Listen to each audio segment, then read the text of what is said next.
Hello, welcome to Movie Humpers. I'm Bob Sham. I'm Angela. And I'm a possum. But I'm not wearing the full body. I'm just wearing the head thing. But I also have this, which I wore in an old episode.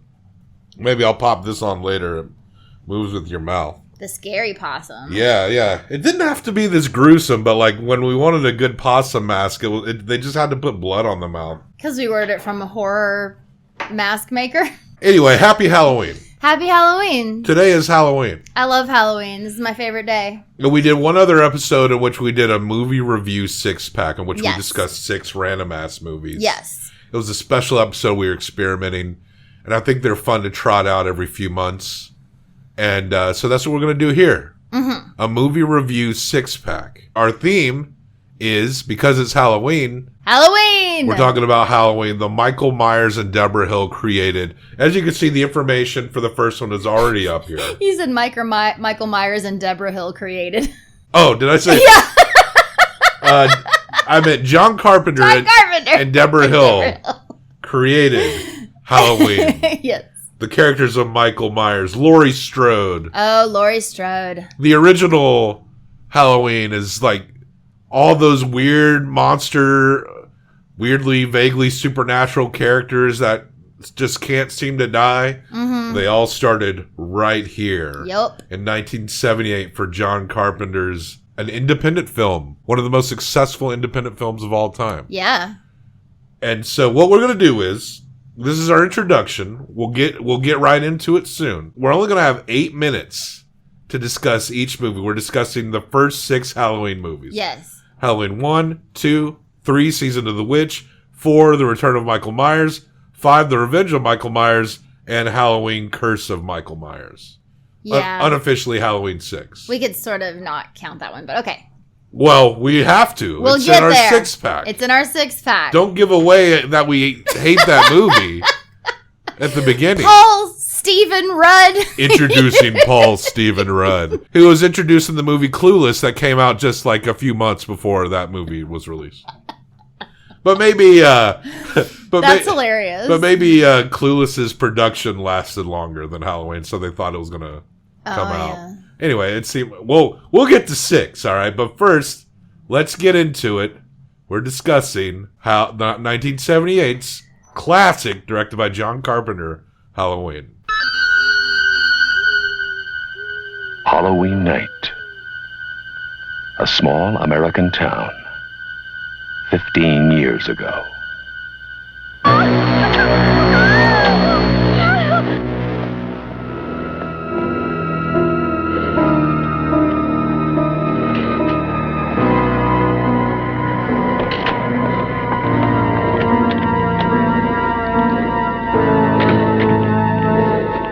Michael?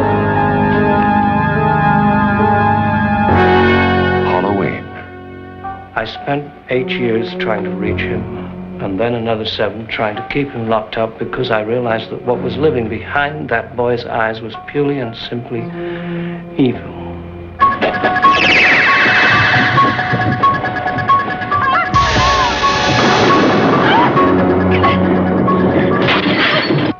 I think he'll come back.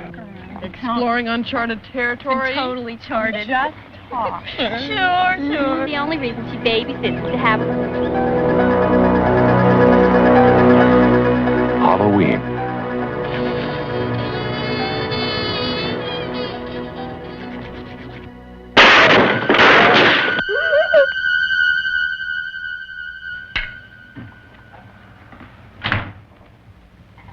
Okay, Linda. Come on out.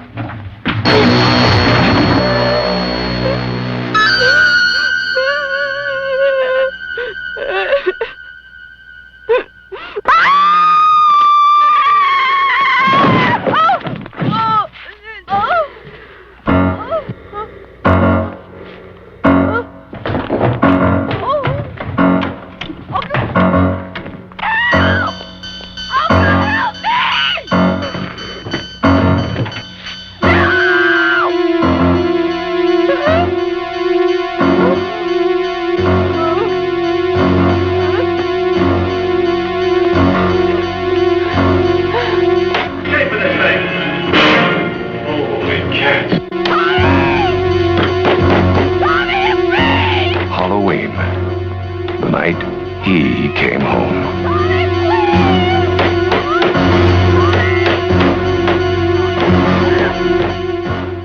This is one of the best horror movies ever. Yeah. I mean, John Carpenter, he made at least 3 of the best horror movies ever. Halloween 1 is beautiful and sexy and terrifying. I kind of feel like this with 2 as well, but maybe not as much. But I've seen Halloween 1, 1978, a lot. Yeah. And I feel so relaxed when I watch this movie. I love it. I could just fall asleep to it. I can just kind of chill out. The nighttime, Haddonfield, Illinois. Haddonfield. You got a little not nasally there. I don't know if this nose is going to make it through the whole recording.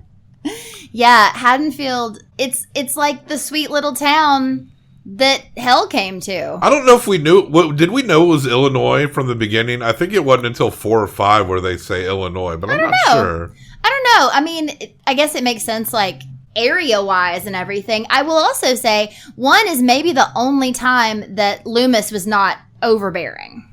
No. Well, I'm a little more into the Loomis than you are. But young Michael Myers, while being babysat by his sister one Halloween night, dressed up like a little clown and stabbed his sister to death. Because her and her boyfriend were fucking. Cut to so many years later, in 1978, he escapes. When he's 21. It's so good that he waited until he was drinking age. Right. And Donald Pleasance and a nurse are going to go pick him up, and he's been studying him all his life. Yeah, he's been his doctor since he did this. And he rolls up, and the inmates are wandering around, and Michael Myers has escaped. Yeah. And he's going back to Haddonfield. One of my favorite lines in the movie ever is, they just let them walk around? She's like, and he's like, no, they obviously got out. Something is wrong. Wow, this is a very understanding insane asylum. In that movie, at the beginning, I love her. I absolutely love her. They just let him walk around like this? She's like smoking cigarettes and like critiquing him because whatever. I wonder if she read the headlines after Michael Myers kills a bunch of people. She's like, they let them, murder's legal in Haddonfield? Like she said something like that. This is also the introduction to the Scream Queen of all Scream Queens, Jamie Lee Curtis, as Laurie Strode. Laurie Strode, the legendary Laurie Strode. Laurie Strode. This did launch Jamie Lee Curtis. Yeah, she's babysitting some kids, babysitting that little Tommy Doyle. And he's afraid of the boogeyman. And she's been seeing this man all day that she was creeped out by.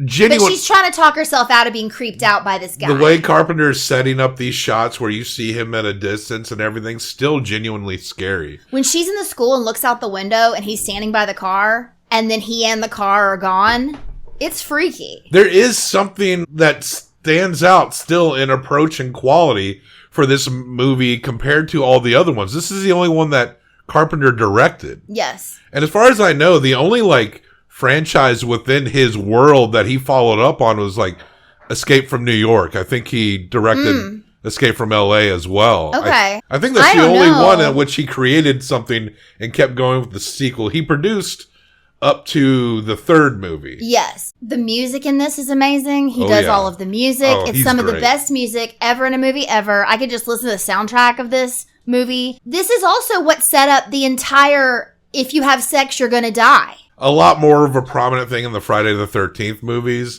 But that is also all just a play off of this as well. That's what I'm saying. This inspired all of that. Yeah. It might have gotten hit harder in other places, but this is where it begun. Your Freddy's, your Jeeper Creepers. Laurie Strode is the smart, pretty girl who can't get a date. She's never been fucked. All these little girls running around in their panties with their boobs out are dying. What was the name of the boy she had a crush on? Do you happen to remember? He comes up later in 2. I can't remember. I wish I could remember his name. That's a good trivia. That is a really good trivia. What is the name of the boy that... For some reason, I want to say it's Brett, but I don't think that's right. Also, Michael Myers, he gets this mask, and there's an implication here. Well, there's a couple of Michael Myers implications here. Yeah. That mask is some kind of intellectual property within this universe. Yes. What is it of? At a Halloween show. Yeah, what is it of? Store. And 2, he's got a sense of humor because he kills that girl's boyfriend he kills that girl by putting the boyfriend's glasses on over a sheet that he puts over his face. Yeah, so he wears a costume. He's a little cheeky. He is a little cheeky. So, of course, this all culminates back to the Myers house where he killed his sister as a kid. Yeah. And Donald Pleasance, he catches up. I love how Donald Pleasance is just a lot of times just wandering around looking for chaos and just all yelling of at movies. people. I do love him in this movie. The police chief in this movie is great. Every character in this movie felt like well developed. Yeah. And well acted. I loved everyone in this movie. But it's interesting because it culminates in a standoff. Laurie Strode's trying to get away from Michael Myers. Yes. He's getting up. Donald Pleasance has a gun, shoots him, and he goes collapsing off the balcony. Mm-hmm. And the movie ends. The movie ends when them like, oh, he's gone. And then they go to look down off the balcony and the body's gone.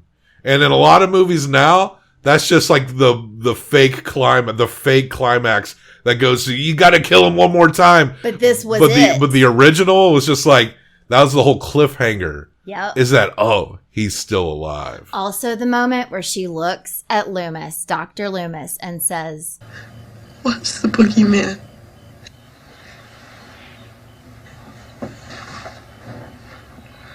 As a matter of fact, it was. He's credited. I just love it. The Shape. Nick Castle plays Michael Myers in this movie. And they call him the Shape in this one? Yeah, in the credits they call him the Shape. Which is interesting because he is a person, but there's also the whole thing about like that he's not a real person, that he is the evil. He's an incarnation of evil. And John Carpenter's music is credited as the Bowling Green Orchestra. I love that. That's where he's from. Not far from where we're at. This is also really good because it's the only instances of them talking about him being evil are Dr. Loomis talking about how there's nothing behind his eyes, how he doesn't have a soul. He's not a real person. And that's why he believes that they're having trouble killing him. He doesn't at this point think he can't die. Yeah. We're getting there. Yeah. But that's why he's not surprised by anything he does. And we see what he looks like under the mask. A lot of people forget that he takes the mask off. It's dark, and Jamie Lee Curtis has stabbed him in the eye with a coat hanger. So he and he seems like this cold dude with like a swollen eye. It looks creepy. And in the whole series, only one actor reprises his role as Michael Myers, and Nick Castle does not come back. But the way that Nick Castle, like his subtle body language and the way he's just kind of curiously looking at corpses. He like turns his whole body. There you go. That's all the time we have, but I think we covered the first Halloween very well. That was very good. And now we rate it? Now you rate it. Go ahead. 5. 5? Wow. I want to give it a 5. I actually think that it's like in my top 3 horror movies. Now, I think this is great. It's one of the best horror movies. I think I might give John Carpenter's The Thing a 5. I would too. But I'm going to give this a 4.5. Okay. But that still brings it to a 9.5. The first Halloween 1978 is S tier. We're not going to show the lists and stuff. We got a lot to go through. But I am going to have to mark that score so I can remember later. I had a feeling that you might not do a 5 with me, but it's just what I feel in my soul. Whatever you want. I would also give The Thing a 5 because The Thing is also in my top. I love The Thing so much. The Thing would be a 10 if we. And we talked about Prince of Darkness earlier this month. Prince of Darkness is great. Honestly, not as good. I might up the score that we landed on it. It was like a very well received B. Yeah. But the more I think about Prince of Darkness, I really like that one. I do too. I would like to revisit that.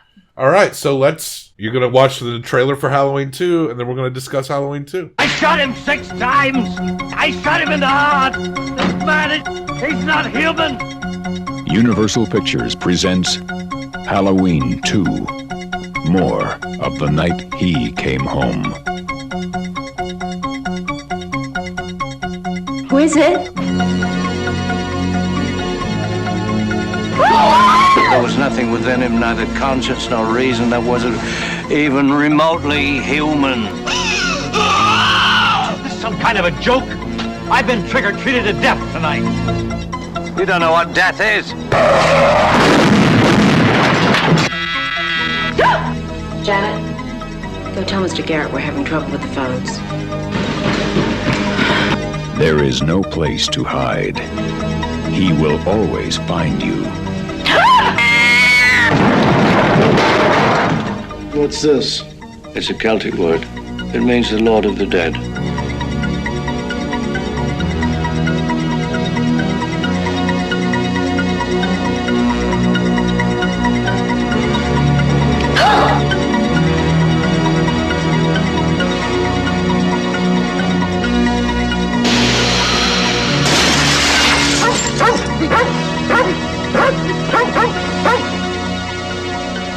Mr. Garrett?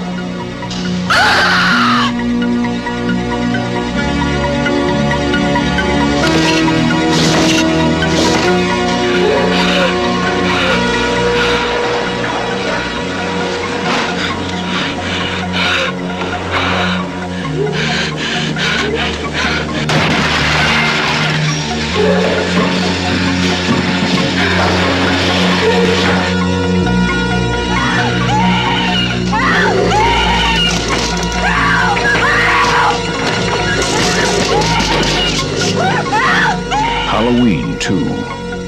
More of the night he came home.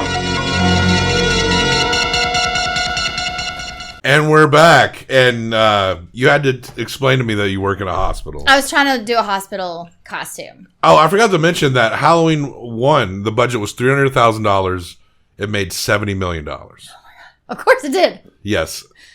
But now we're in 1981 for Halloween 2. Yes. A different director, Rick Rosenthal. But we do pick up, which is one of my favorite sequel things to do, at the exact second. Actually, we rewind to the beginning of the scene where Dr. Loomis shoots out the window Michael Myers. Yeah. And yeah, we pick right up. And this is starring still Donald Pleasance, Jamie Lee Curtis. Dick Warlock is Michael Myers in this one. Okay. And notice he took the time to slick his hair back before he started rampaging he sure through did. to like a hospital. His hair seemed a little more orange too. Now the tension in this movie, it's not as good as the first one. No. But there is some great tension in this movie. But there is like a bone of contention that I have with the story itself. Mm-hmm. Well, just one thing. And you can blame John Carpenter and Debra Hill for it because it was their idea to make Laurie Strode his sister. And I think that's why his hair is lighter, because there is a flashback where she starts remembering things from when she's little with her adopted mother telling her, "I'm not your mother." And then it shows her in a mental hospital walking into a room, and a young teenage boy with blonde hair turns around and looks at her. And that's obviously Michael. She went to visit him at some point when she was a child. Yeah. The story is that she was 2 years old when he committed the murders. And so that's why now he's 21 and she's 17 because it's been 15 years. Yeah. It's just so fucking tacked on. There doesn't have to be that doesn't have to be the reason why he's after her. He's just after her because she got away. That detail, with the exception of the third movie, forces the rest of it. It forces the hand of the narration for the rest of the series. It really does. Until it gets back to H2O, which is the seventh movie. We're not going to be talking about Not now, but we should watch it eventually because I would like to watch them all. And the newer trilogy would probably accept 2 if it wasn't for that detail as well. I think so, but it can't. It only can accept 1. Also, this movie introduces another idea which damns the rest of the movies to have to follow out, which is the concept of Samhain, which is this whole Halloween where it's evil and you gotta sacrifice. He broke into a school and stabbed a child's drawing, and Michael Myers wrote the word Samhain. In the first one, he's got a sense of humor. He puts a sheet on. And this one, he's like, I'm really into pagan history. Here's the deal. How did he even know it? He wouldn't know what Samhain is. He wouldn't know what any of that stuff is. They're not going to give a murderer kid who hasn't spoken in 15 years in an insane asylum a book about pagan history. Now, that all said, Laurie Strode is in the hospital. She's been traumatized, obviously. There's an EMT that's in love with her, who is moving really fast for this. But Michael Myers, of course, he's making his way, and he goes through, and he's killing all the. There's not a lot of people in this hospital. No, doesn't seem like it. for a Halloween night, you want to maybe want to expect some craziness. Yeah. But it seems very sparse in this hospital. But these horny ass nurses are getting in the therapy bath, and Michael Myers is boiling their fucking skin off. Ooh, that was so good. It's weird because, you know, some deaths you don't even see. They're off screen. But in these first two movies, we get some of the best deaths. He drains that one lady's blood, like he does. He just leaves her. Does it off camera. But it's great when the young EMT finds her, because then he slips in the blood and knocks himself the fuck out, and then he's got a concussion. We saw him pass out in the car. No, because I have a theory that he's Laurie Strode's baby daddy. Oh, yeah. Because I think they were bonded that night. Now, you couldn't remember the name of Laurie Strode's crush that they only mentioned by name in the first one. That's because there's a scene where a kid's walking across the street. They're looking for Michael Myers. Oh, yes! A kid's walking across the street in a Michael Myers outfit. Stop! Shoot! Stop!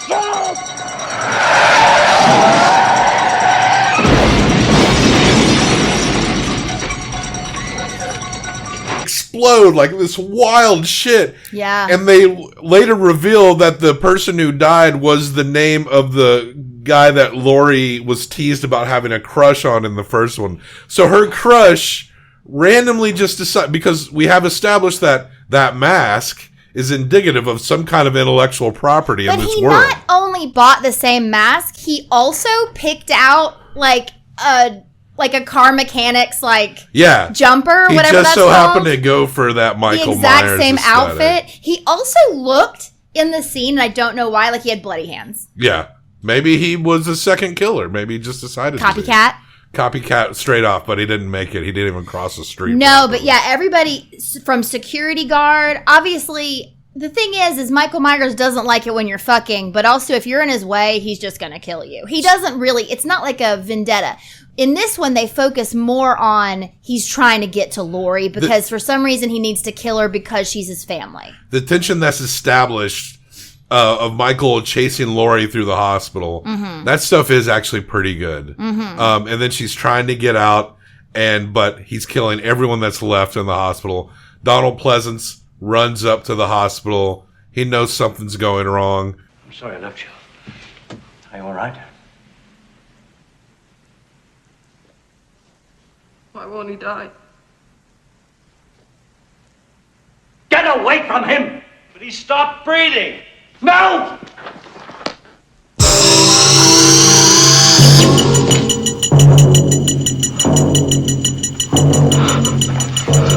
They get in a position to where, what are there, chemicals in a room? But they blow up this fucking room with Michael and Donald Pleasance in it. It's like probably where all like the nitrous oxide and shit is. And we see a body walk out on fire and then flop, and it's burning. And there's an implication that it is Michael. We assume he's burning the fuck up, and we don't see Donald Pleasance at all. And Jamie Lee Curtis is probably going to get impregnated by that brain damaged EMT. Yep. That creepy EMT who really had to. He also had his buddy who was an EMT who was even a bigger pervert than he was, and he was trying. He was the one fucking the nurse in the hot tub, the therapy and tub. His buddy's like trying to be like, you're way more perverted than me. It's like, bro, you're hitting on teenagers in the hospital. He was like, we went to high school together. He had recently graduated. She was in class with his little brother. He felt like he wanted to protect her. And Laurie, as far as we know, never knew that was his brother. Like, it's not... That wasn't his brother. His brother just went to school with her. No, I'm talking about Michael Myers is her brother. Oh, yes. I got confused. We were talking about the EMT. It's never explained to her that... She doesn't know that's his brother. That's her brother. She doesn't know then, but it comes out, so then everyone knows. It's part of the news story after that. We don't see that part. So nope, you're just presuming. It's implied in 4. It's implied in 4. Everyone knows. So this movie would be pretty good if it wasn't for that detail, that plot twist that I felt like was unnecessary. Yeah. But watching her high school crush dressed up like Michael Myers getting blown up in a car crash is pretty funny. Mm-hmm. Maybe a couple of unintentionally funny things in this movie. What do you rate it? 3.25. Yeah, a 3.25. That sounds good. A 6.5. Again, we're not going to show the list. We should throw up just a list of these in order. It'll all be incorporated later. Yeah. Maybe I'll throw up a little list I'll make at the end to show what our scores are. So, but yeah, that was Halloween 2, directed by Rick Rosenthal. Now, let's move on to the next one.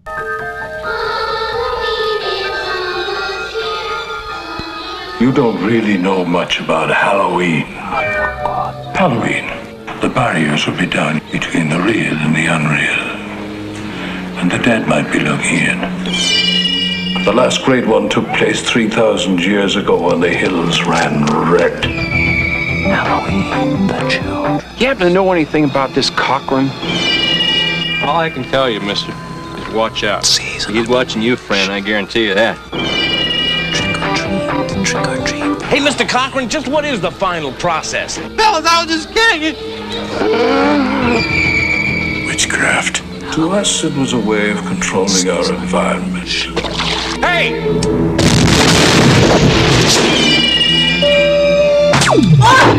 Where are they taking her? They're taking her to the factory. I want a mask. Can I have a mask? Just what I had in mind for you, little buddy. Why, Cochran? Why? Do I need a reason? I've got nothing here to indicate there was ever a body at all. Operator, this is an emergency.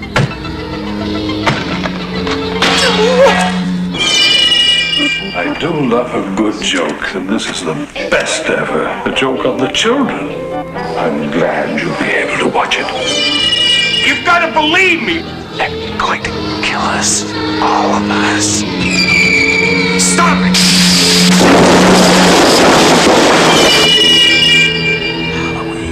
The world's going to change tonight, Doctor. Happy Halloween. Stop it!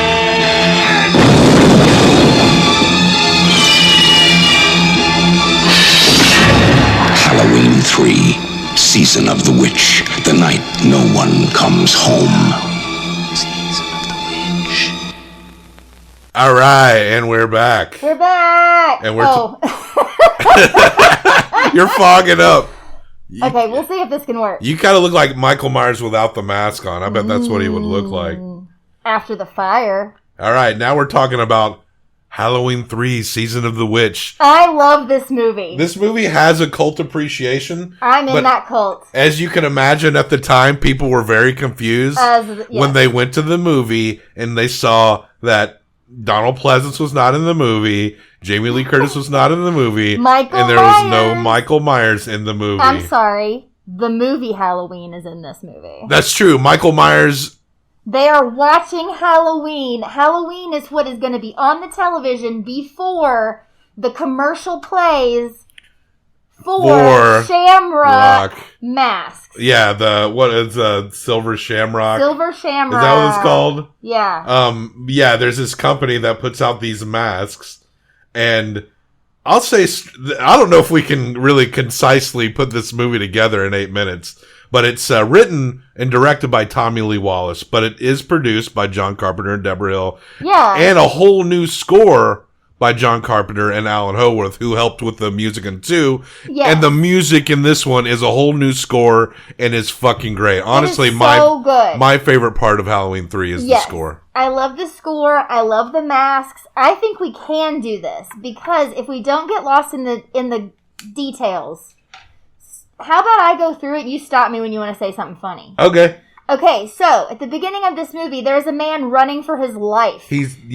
And he ends up, these like men who look like... They're dressed like they're going to sell you like stocks in 1980. Yes, they're like businessmen, but they look very like blank. And so they injure him, and so he gets taken to the hospital, and right before he dies, he's holding a mask, and he's like, they're going to kill us all! They're going to kill us! And so our lead, who is yet another forgettable... he's this mustachio guy. He looks like he looks like he'd be like a Busey's cousin or something. Like Josh Brolin's uncle or some shit. So he's an alcoholic doctor who gets called in. He smells like fucking an ashtray or something. The girl who plays Annie in the first 2 movies plays his ex-wife in this movie. Her real name is Nancy Loomis. Nancy Loomis, I love you. He has to not spend time with his kids because he has to go into work. Fine. And he's going to investigate what's going on. Well, now he is, but he leaves his kids. He goes into work. Then that guy gets killed because someone comes in and like gouges his eyes.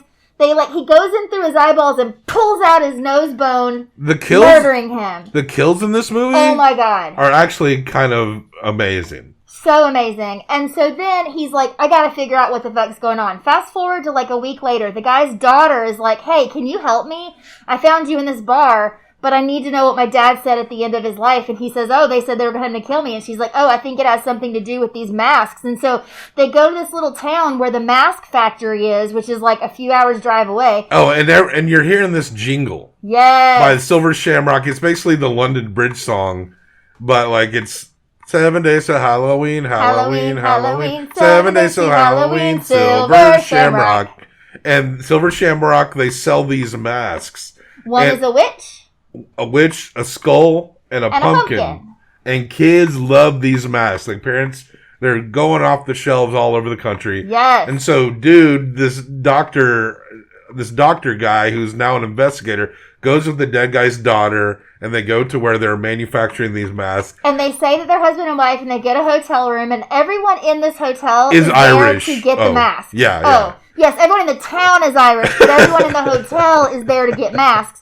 And one woman is particularly angry because they screwed up her order, so she had to come in person. And this salesman's family comes in because I guess they were invited because he's made a lot of sales. He's the biggest salesperson. He sold more masks than anyone else that year. So eventually, they all get into the warehouse where the masks are being made, and they're asking questions, they're trying to figure out what happened. They find out he did pick up his masks, but his masks never got back to the store. Yeah. So then a garage opens and she sees her dad's car, so she's like, he killed my dad was here. But then it becomes like, all hell breaks loose. This one lady dies in the hotel room when she is messing with the label on the back of the mask, and a laser hits her in the mouth. And destroys her face. We have the picture up over your head. It looks like she's blowing a beam of light. It's amazing. And then the what her face looks like after, it's truly, this is good.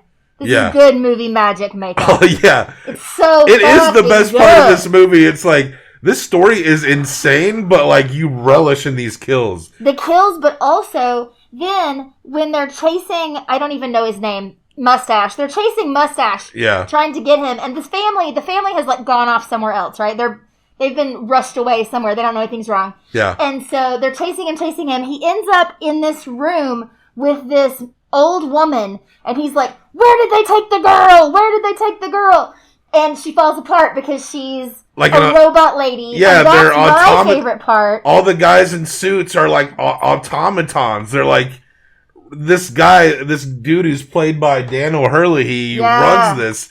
He's made lifelike robotic guys. They stole a rock from Stonehenge, and with the combination of magic and technology, they're going to melt the faces off of every kid who buys this mask. And we see this scene of the family. The salesman family comes in, and they have him in a set-up fake living room. And the kid the song comes on, and it's like, put on your mask, and the kid puts the mask on. They tell the guy he wants his opinion on the commercial. And it's like the kid's face turns into worms and insects, and they start crawling out of him. And it's fucking awesome. Snakes come out. It's awesome.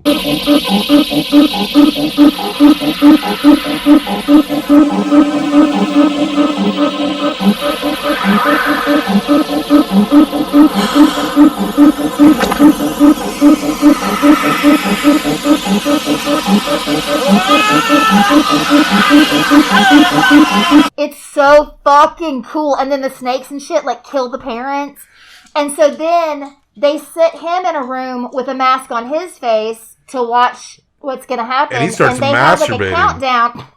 They have a countdown of an hour maybe, right? It's going to be an hour until everyone in the whole country at the same time, they show all these images of different cities that are all going to be dying. Yeah. And, but he breaks out and he goes in and he grabs all the little silver shamrock things and throws them all around. And somehow Stonehenge gets mad. And the Stonehenge thing is fuck you, guy, and destroys everything. Oh, and the guy's daughter, that guy's daughter, turns out she's a robot too, I know, man. They get away and try to get to the police, and then she and this is hers was great because she did not die immediately. Like her arm is still alive, cool. And her head is still alive, and she was the best one. He manages to stop the broadcast for some locations. Yeah, but but he doesn't get them all. So the movie ends with this implication that a lot of kids died because they couldn't stop the broadcast of the commercial. And so ultimately, this is just another universe. Yeah. It's not ours, and it's not the Halloween universe. It is a universe in which the Halloween movie also exists. So, yeah, the one through line... And magic is real. The one through line with all these movies is that Michael Myers appears in all of them. That's the only through line. Yep. Donald Pleasance almost is the through line. I really wanted a Donald Pleasance cameo, but yeah. So this movie is weird as hell, but a lot of fun. So what do you score it? I really have a soft spot in my heart for this movie. You had a soft spot on your head when you were a child too, and you had to wear a helmet. Fuck it, I'm gonna give it a 4. Wow. Because I just think it's so fun. I was delighted the first time I saw it. I had no idea what I was getting into. It was so fun to rewatch. I love it. Tom Atkins acting, who's Mustache Man, not good. The girl is not good. But the effects are amazing. The effects are great. The music is amazing. The concept is good to a point. The concept is whack. Well, the idea that you're going to kill it's these insane. Kids. Oh, that's the through line from 2 on. It's because of Sam Hain. Sam Hain. It's Sam Hain. He's gonna kill all the children. Well, it's Halloween, right? Everything's gonna happen on Halloween. So that's another through line. Halloween. Sam Hain, Halloween, whatever, right? It's the name of the movie. You know, Season of the Witch. He's the witch. This guy's the witch. I give it a 3, a solid 3. Fair. I think that's a good score. It shows that I enjoyed the movie, but it does have its flaws. So that comes to a 7. Is that way too high? No, it's whatever we want it to be. It's what I want. It's what I want. All right. Well, you want to move on to 4? Let's do it. All right. 10 years ago, on the night of October 31st, a small Midwestern town fell victim to an escaped killer. Under the cover of darkness, he carried out the most horrifying mass murder on record. 16 people in cold blood. Ever since that night, no one has forgotten his name. And Halloween has never been the same.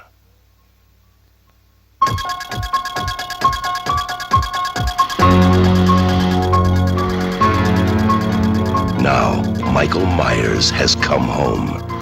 He has returned for one more night of unholy terror. Michael!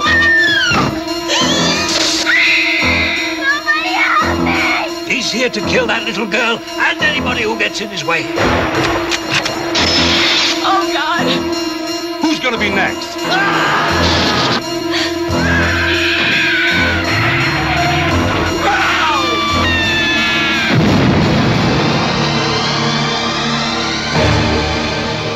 Halloween 4, The Return of Michael Myers. Maybe nobody knows how to stop him. Wow, I think I might be bi. Join the club. Yeah, look at that. You're so much more into this than you were. When we were started, it was like you were dragging ass, and now you're like super costume changes and shit. You look like fucking a young Gene Shalit. Which is appropriate. You're reviewing movies. No, you look like Mario. Like a formal Mario. Oh, I can put that hat on. It's a Mario. All right, look. We've only got 8 minutes. Okay, and now we only have 7 minutes. People were like, Halloween 3, where's Michael Myers? We need our Michael Myers. Halloween 4, The Return of Michael Myers, directed by Dwight Little, written by Alan McElroy. I misspelled that. Danny Lipsis. Starring Donald Pleasance, Ellie Cornell, and Danielle Harris. Okay. Also, Alan Howarth is just doing the music from then on. And we're also in the Trancas studio. It's like a production company that made these. Okay. And the theme for the next 3 seems to be like pay $5 million and it should make around 10 to 15. Yeah, so it's still like making money, but not enough money. So the premise of this story is that a few years prior to this, like a year or two, Laurie Strode and her husband died. And so left behind this little girl who's like... Kirk Cameron left behind. 8, 6, I don't know, 7. She's a child. And she's played by Danielle Harris, who, if you watched Boy Meets World, if you're our age, you know who that is. And so, not the main girl, but the hot one. That's no, weird. we all know who Topanga is, all right? Okay. Shit. All right. Laurie Strode survived 2 Hell Nights with Michael Myers and then dies... Who knows for whatever reason, off screen. Not by Michael Myers' hand, because he has been locked up with his face bandaged for 7 years. So this is 8 years. This is the Jamie Lloyd trilogy. Yes, so Jamie Lloyd is her daughter. And for some reason, Jamie Lloyd has a box of pictures of Laurie when she was young and also has a rando picture of baby Michael Myers. Why would you have in that? his clown outfit before he did the murders. Now, here's my thing. I think that Laurie did research and had this stuff, but again, why would you keep that? Why would your daughter end up with it? It had to be like her mom's secret box of shit that she just like inherited. So she's having these nightmares because they figure out there's some connection between her and Michael.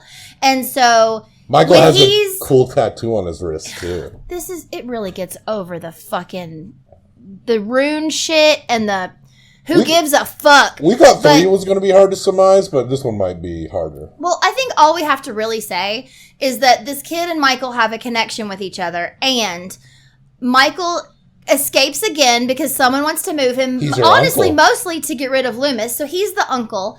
Loomis is all burnt up. Michael's arm is all burnt up. This is from 2. They in the fire. Neither one of them died. Burned. He's just got like a little bad makeup right. And he has like a gross hand that he takes a glove off of at once. And he's like, "Look at my hand!" I love it when Michael steals vehicles. He steals a tow truck in this one after Loomis tries to shoot him. Yeah, well, because he always wants to find that like worker's like mechanics jumpsuit. So he always ends up. He knows this, huh? Were you jacking off? No, I was like pulling my jacket. Right. I don't see very well. I have tails on right now. Yeah, you're fancy. But he comes back to Haddonfield and he's looking for this kid, and she lives there with her adopted parents. Yes, it's his niece, and she's living with her adopted parents. Her adopted sister who loves her a lot. Who loves her so much, is kind of like the hot teenage girl in this one. And Lindsay, who was being babysat by Annie in the first movie, is that girl's friend in this. I think what pisses me off the most is, if your story's a little wild, show some fantastic kills. That's what 3 did well. Yes. And this one, Michael Myers kills a whole police precinct off camera. We don't fucking see it. Show us that shit. We do have a roving band of townsfolk trying to kill, and they accidentally shoot one of their own. Yeah, they kill somebody, and there's a really good line where the sheriff is like, "What is it? I've got a band of potbellies out there shooting up each other." I don't know. It's a good line, but I can't remember it. So they are holed up in a house. So basically they find Jamie, they find her adopted sister. They know that Michael's coming after her. Loomis knows. So they get into this house. It's the sheriff's house. The girl's boyfriend was fucking some big titty girl, and she's the sheriff's daughter. So they're all in this house together, and they're supposed to be protecting Jamie. But like always, for some reason, something happens across town and all the policemen leave. Yeah. So there's like one policeman with a rifle. Michael just kills everybody. He kills the boyfriend off screen. Too much off screen killing. The one callback kill that we get is the girl with the big boobs. He like does the thing. Impales her with a shotgun. But and up against the wall like he did the guy in the first movie. Yeah, so that's a really good kill. But it's just, I don't know. And there's like a roof scene, which I fucking hate. Climb on the roof scene. So Jamie and her adopted sister take off, but Michael Myers been hanging on to the truck. Oh, yes. And so they end up out in some sticks, and then he gets thrown off of it, and Jamie comes up to him while and all the cops have shown up. Because, they want to take their eyes off of, the girl that Michael's trying to get. Yeah. And she touches his hand. Don't touch him, Jamie!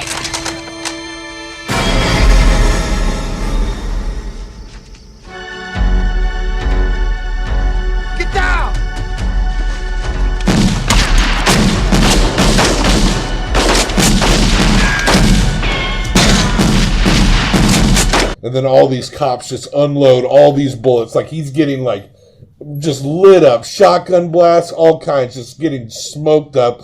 And then he falls into a hole. Mm-hmm.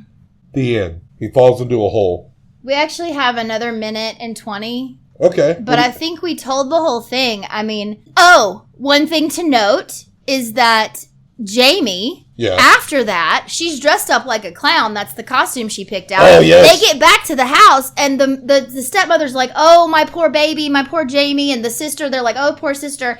And the dad and the sister are downstairs with someone talking about it. This is essential. The mom goes upstairs to draw Jamie a bath. Jamie walks upstairs. Jamie pulls her mask down over her eyes. And just like in the first movie, we see through the eye holes of the mask, and we see Jamie's little hand stabbing her adopted mother into the bathtub. Honestly, it shot up a little bit at the end. That was really good, because then she comes to the top of the stairs and they see her at the top of the stairs bloody holding this knife. She's the littlest psycho. And that is the end of the movie. That is a good ending. I wasn't hot on the movie, but I did like that ending quite a bit. Yes. Jamie Lloyd. She's a little psycho too, right? So she's going to be killing people with Michael in the next movie, and it's going to be a lot of fun.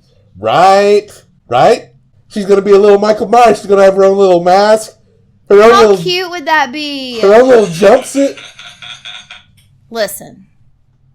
Well, we'll see. How much do you rate Halloween 4? I did think there were a few fun moments, and I do really like the end. I wanted this to be better than it was, and I was still hopeful that the next one will be good at the end of this. You know, like I thought, this could actually go somewhere. I thought the sister was charming. Sure. You know, I'm gonna say 3.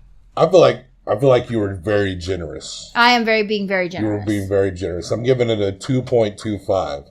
And I would say it was probably at a 1.75 until the end. And it brought it up a half a point. Okay, so I'm gonna go down a little bit. I'm gonna go 2.5. All right. I want to go straight down the middle. So that is a 4.75. I think that makes a lot more sense. All right. It's gonna get worse, guys. Sheriff, they want you down at the cemetery. Today in the cemetery, somebody dug up a coffin.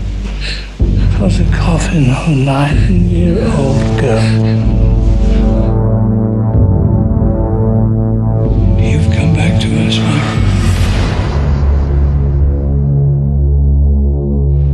When are they going to realize that she is not him? She's just a child. They know that Michael Myers is her uncle, and that she attacks her stepmother. That's why they fear her, especially on Halloween. You're afraid the whole thing might start to happen again. How many people did he kill last year? Have you forgotten? But you never looked into his face, did you? You never saw his eyes. You never saw that nothing, no expression, blank.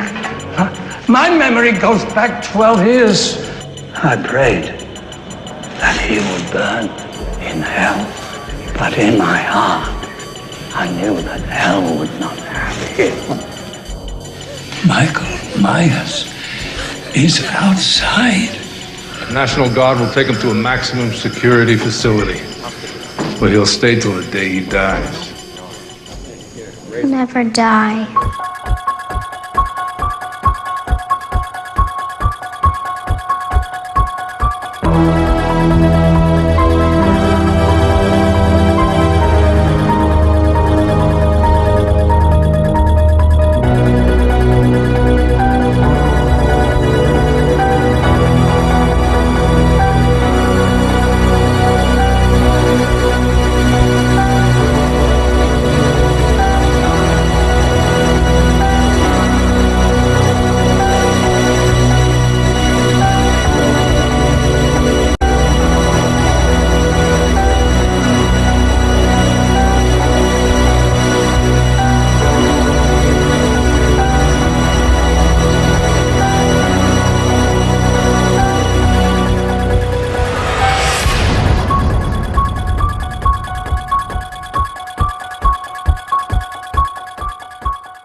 All right, now it's time for Halloween 5.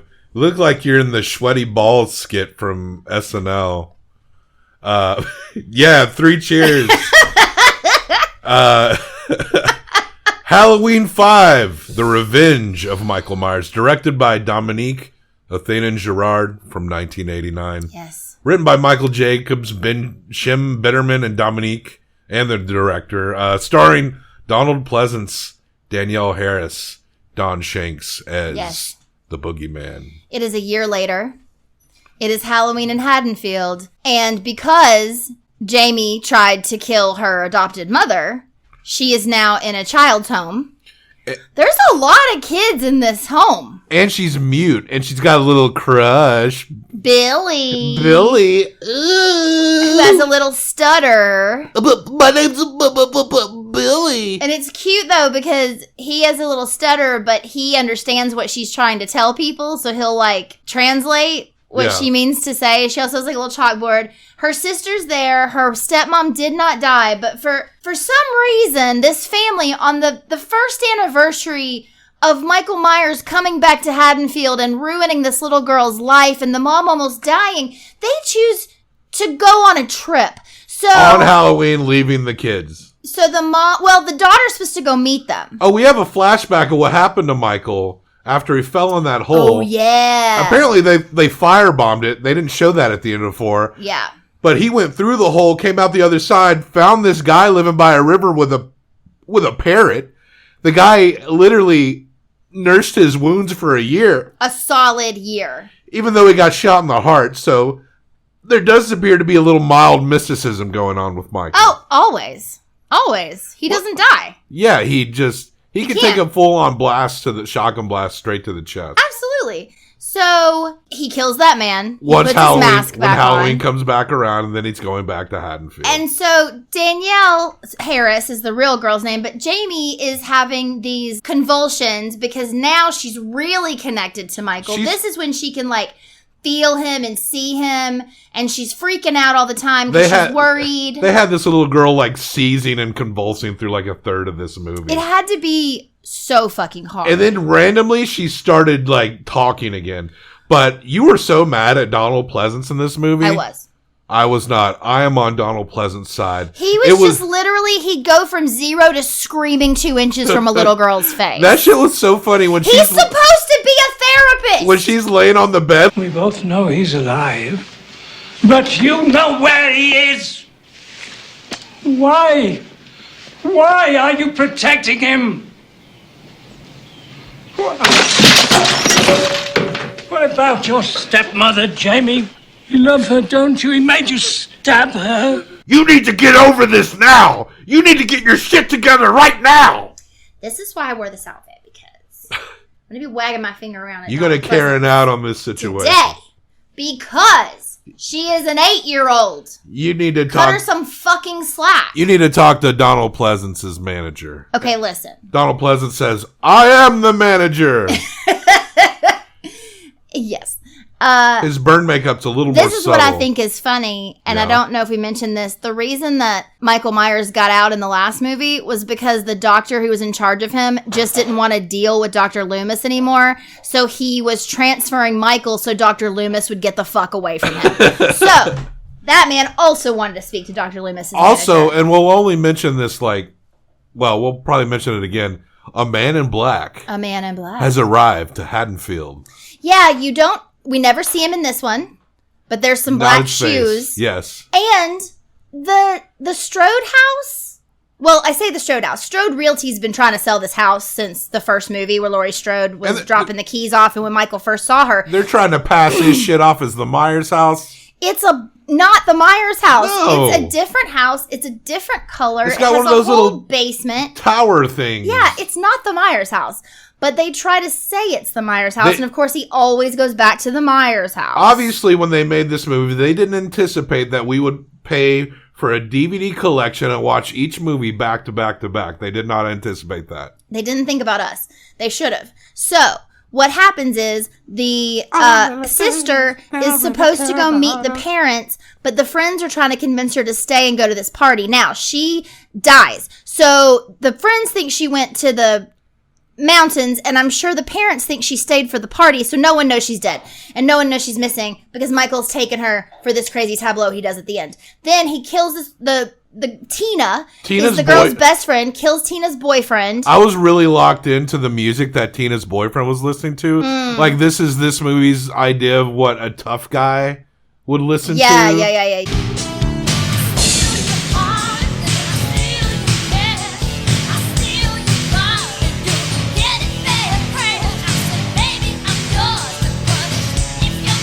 He also looks like, it's the early 90s, and he looks like he is trying to be Danny Zuko.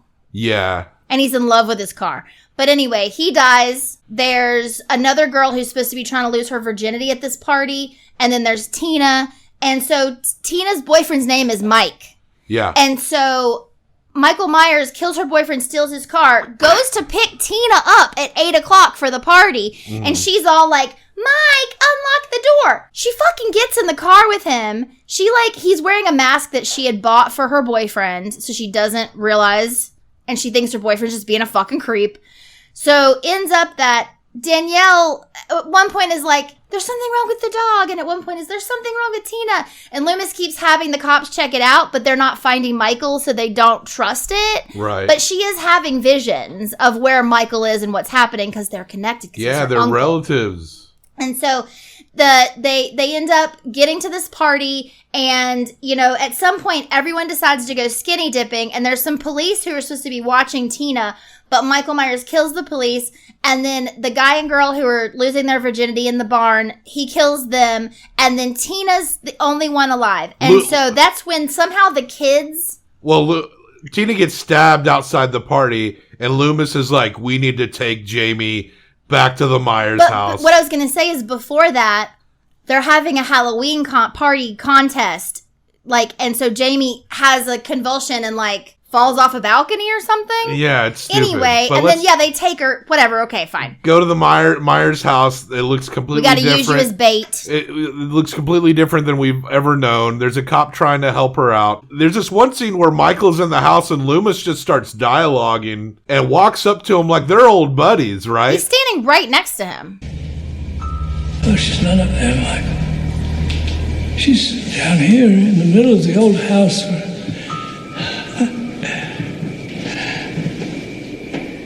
Your house, Michael. Your house. And then he attacks him, and Loomis has to maneuver. Michael does kill a cop and all this shit. They take Michael down they trick him into a chain net, falling on him. And then Loomis beats him with a board over and over and over again. And they don't kill Michael. They don't do anything that makes it seem like... They put him in a jail cell. He just gets captured. They put him in a jail cell. Then they show the little girl that he's in the jail cell, which this whole time Loomis has been like, Michael, you want this girl. She's going to make your pain go away. And he has this weird tableau. He's this weird tableau with a baby coffin.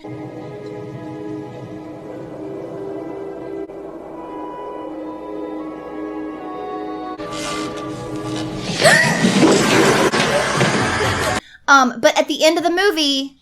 He gets blown up. The man in black blows up the jail, frees him. And Jamie Lloyd runs in to watch them, and we don't see her get taken, but the next movie it's implied that she went with him. So that is that. Halloween 5, The Revenge of Michael Myers. The Jamie Lloyd trilogy. I mean, there's a reason why these movies are pretty much ignored in the later continuity of later movies. Yeah. But you know, you have high hopes for the Jamie Lloyd character. Absolutely. It's kind of it seems like lame that we just have the character. It's kind of contrived that she exists, but she's there, so you want something cool. So that idea from the last movie where we'd get a little Michael Myers, that's really what they should have done here. But she's just tortured this whole movie. Have this fucking... And she didn't even really kill her fucking adopted mom. She didn't. Ooh, lame. And spoiler alert, Danielle Harris did not come back for the next one because, duh. Well, they that shit was in developmental hell for years. But yeah, that's true. How would you rate Halloween 5, The Revenge of Michael Myers?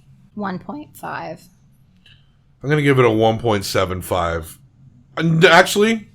I'm going to give it a 2 because I did feel like there was a lot of unintentionally funny stuff in this movie. That's true. So the movie is a 3.5 total. Cool, and let's get on to our final movie. Do you know why we celebrate Halloween? A long, long time ago, it was a night of great power. When the days grew short, all across the land, huge bonfires were lit. Oh, there was a marvelous celebration, and they dressed up in costumes, hoping to ward off the evil spirits, especially the boogeyman.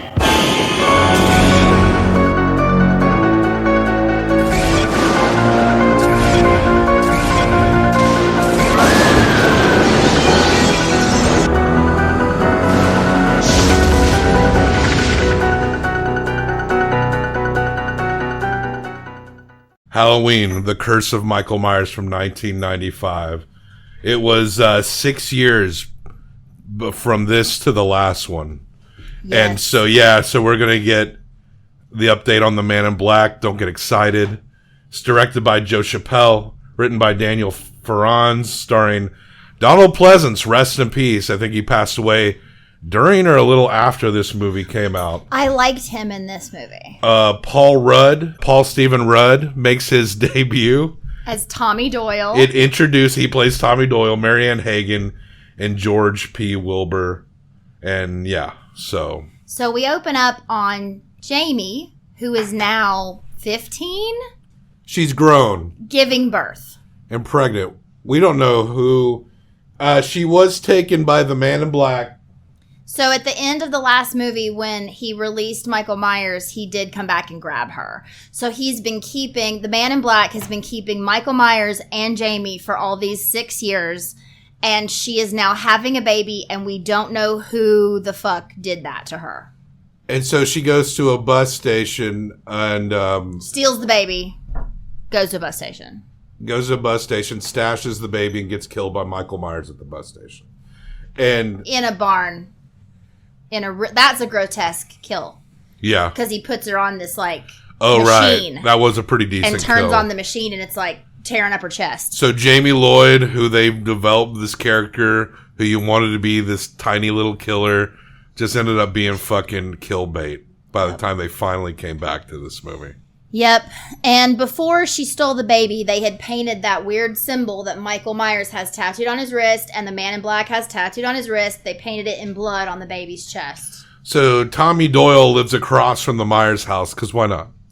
And apparently college kids live in that house. But it is, I think, actually the Myers house, unlike the last movie where they were trying to tell us. I'm kind of struggling with this movie, because straight up, this movie sucks. The people who live in that house now are the Strodes. Right. They are the brother and sister-in-law and family of Laurie Strode's adoptive father. Parents. Yeah. So basically, this man is the brother of Laurie Strode's adopted dad, and he also is in realty, and his brother was trying to sell this house for so long and couldn't, that this man finally moved his own fucking family in there. How shitty are you at real estate? And everyone in this family is stupid and a bad actor, and I didn't care at all when any of them got died. We have a nationally syndicated shock jock character that clarifies that the shit that happened in Haddonfield and the Michael Myers shit is known popular in the popular zeitgeist. And yet this family, who are related to the family that adopted Laurie Strode, are completely unconvinced I think the dad knows. But the wife is an idiot. You don't blame the kids for not knowing. No, I guess not. Also, at this point in the Halloween movies... But you have to assume they've been living far away and just moved here. At this point in the Halloween movies, we should be well acquainted with the fact that every few years, this dude in a mask comes and murders people. Halloween. And why won't this town ban Halloween? It has been banned. Halloween has been banned for the last 6 years. This is the first time they're allowed to celebrate Halloween since Jamie Lloyd got stolen. Can they stop selling that mask? Can they bury the IP that invented the Michael Myers mask? I don't know. No. Well, no one's dressing up like him in this one. And also, it's always, something crazy's going on. It's like, you're just imagining things. Sure, this has happened 5 times before, but don't be silly. Everything's going to be fine. Tommy Doyle's the only one paying attention. Yeah, but, Paul Rudd, he's done some good stuff over the years. We can't say this is an acting... I'm sure he would tell you that this is not, like, his shiniest moment. I would like to say, somehow he figures out, based on... She called into the shock jock when she was in the bus station, so he figures out where she was. He goes there. He finds the baby somehow. He goes to the hospital to try to get help, and somehow runs into Dr. Loomis. She calls the shock jock because the police station was busy. Yeah, the police station was busy. And so this town deserves to die. This movie sucks. It's so bad. And so Tommy Doyle is like, Loomis, Dr. Loomis, I'm Tommy Doyle. And he's like, well, Jamie's dead now. He's like, Jamie's dead now, so it's over. And Tommy's like, no, Jamie's not the last one. Her baby is. And then he runs off. And so he's like, meet me at 9:00 at the fair. And so Loomis is not in the movie that much in this one, but I did really like him in this one because he was like, I wrote a book. I'm trying to let it the fuck go. I'm old. I just want to die. Yeah. I don't want to be involved. And he's reacquainted with this old psychiatrist that he used to work with. Wynn. Yeah. And Wynn's like, I want you to come back to work at Smith Grove, which is where Michael originally escaped from in the very first movie. Paul Rudd gets this baby, and he goes back to where he lives in the apartment, and he's also linking up with the Strode daughter who has a son who is hearing voices like Michael did when he was a kid. And there's this Sam Hain theory that when Michael heard it, he had to kill his whole family as a sacrifice so the whole town wouldn't have to die. So now this kid's hearing the voice, so theoretically he's going to kill his family. So he has them come over because you can't be at the Myers house. Tommy Doyle is the only one who... And also I need you to take care of this baby. And please take care of this baby. Yeah. And he lives with this old woman. Mm-hmm. And there's one point where she's chilling with her kid, and the old woman tells her a story about tells the kid a story. About the history of Halloween. And then she sits there and she claims and I was babysitting the sister when her son and I was babysitting the Myers family. I was babysitting the Myers boy when he killed his sister. And it's like, no, you weren't. The sister was babysitting. Okay, unless he was, you could tell a story where he was supposed to be at that woman's house and he snuck out and saw his sister fucking and went into his own house. But Not it's accepted. so far Unaccepted. fetched. But anyway, regardless, the son of the Strode family has this girlfriend who's doing this whole shock jocks coming to the carnival for Halloween. They're all terrible actors. Can't wait for them all to die. They're Michael terrible. Myers shows up, kills the shock jock. Best part of the movie. There's a little girl in a angel outfit, and she's like, "Mommy, it's raining. Mommy, it's raining. It's raining red. Mommy, it's raining red. It's warm. Why is it warm?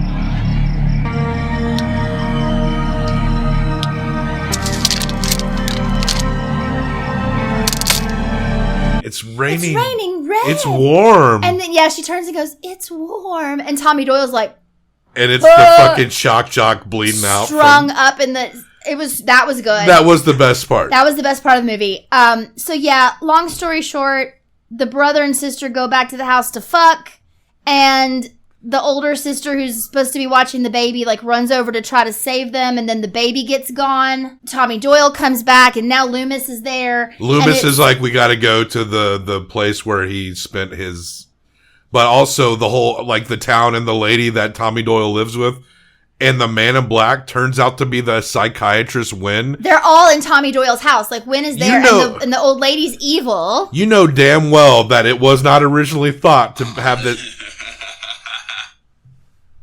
Finish your thought. We got to finish it out. There's no way that was originally supposed to be the man in black. No. They fucked that up so bad. They fucked it up so bad.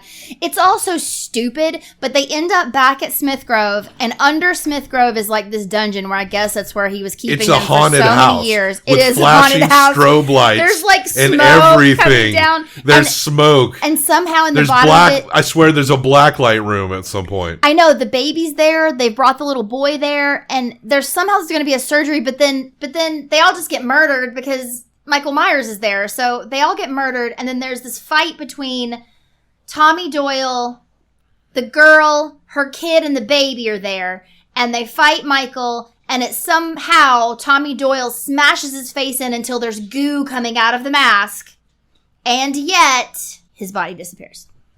Right. I couldn't even remember how he died, but his body just disappeared. That's I think his body just disappeared. Kind of like the first one, but not as cool. Not as cool at all.